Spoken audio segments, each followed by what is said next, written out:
Merleau-Ponty, Phenomenology of Perception. As you know, if you are a reader of my blog, I've been working my way through Maurice for a while. I've missed my deadline, of course, of wanting to finish him, or at least this particular text. Missed the deadline by about a week, and I'm only about halfway through. It's a big, meaty text, long, dense. But anyway, I've reached a point. One of the things I've been struggling with as I've been reading is how is it I'm going to write about a text this big? Because there's so many points, as you can tell, based on my tabbing method in my notes, that there's a lot of things that I'm finding that are pertinent, that are resonating with me. And so, it's really not too useful to have all these notes because it's a 500-plus page text, and to be able to talk about it in a useful way, I'm going to need to boil it down into some essences, some summative points. And so anyway, one of the things I'm doing now is I'm trying to, as opposed to type my way through them, I'm going to talk my way through them for a few minutes.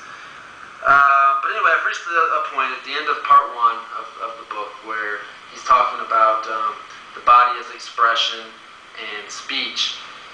And up until this point, one of the things that he's done is he's articulating how it is that we have consciousness. Excuse me. And the way the body knows, or has consciousness rather, is through its being in the world, through its flesh in the world. A body senses things through its senses, touching, feeling, seeing, hearing, tasting.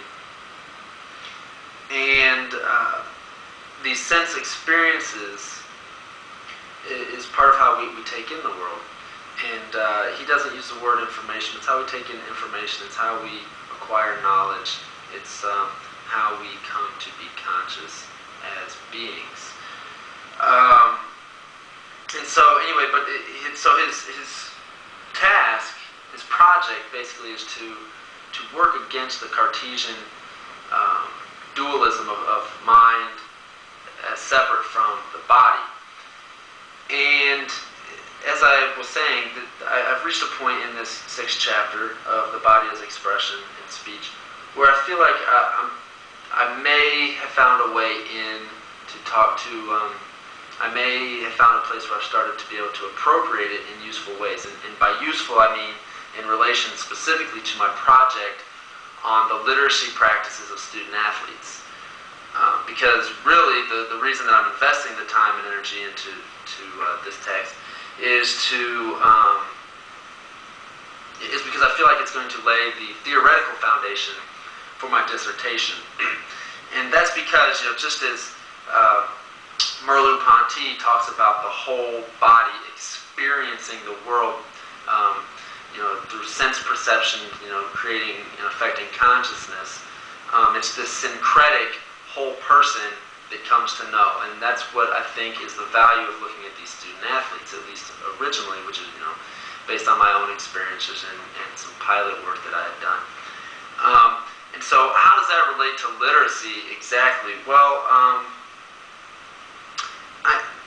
of course it's not going to be a perfect transference, Merleau-Ponty to literacy studies, but there's a couple of examples from this past week, from some interviews that I had with some subjects where there are going to be some touching points, some nodal points that the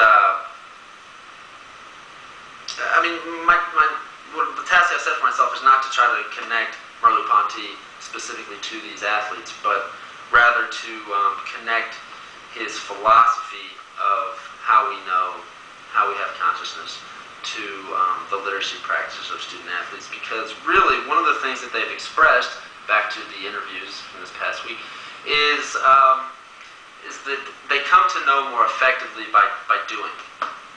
And interestingly enough, this is the gesture that they would use. We'd be sitting at a table, and and I would be asking them, well, how is it that you study for, you know,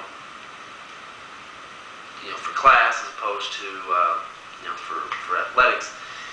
And they would always come back to the fact that studying for their sport, basketball, was more effective because they would do it, and they would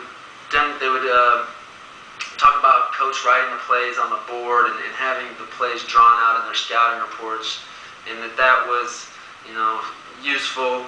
It was useful to a certain extent, but is getting on the court and actually experiencing the way the opponent cuts, seeing the speed with which the play develops, and actually maneuvering through space. Of course, these are my terms that I'm imposing on them, but these are things that they express. The actual doing it and experiencing it help them to acquire or know the content more efficiently, you could say, but definitely more speedily, because they would compare that with the way that they would study for and acquire the content of their academic material. And so, anyway, that's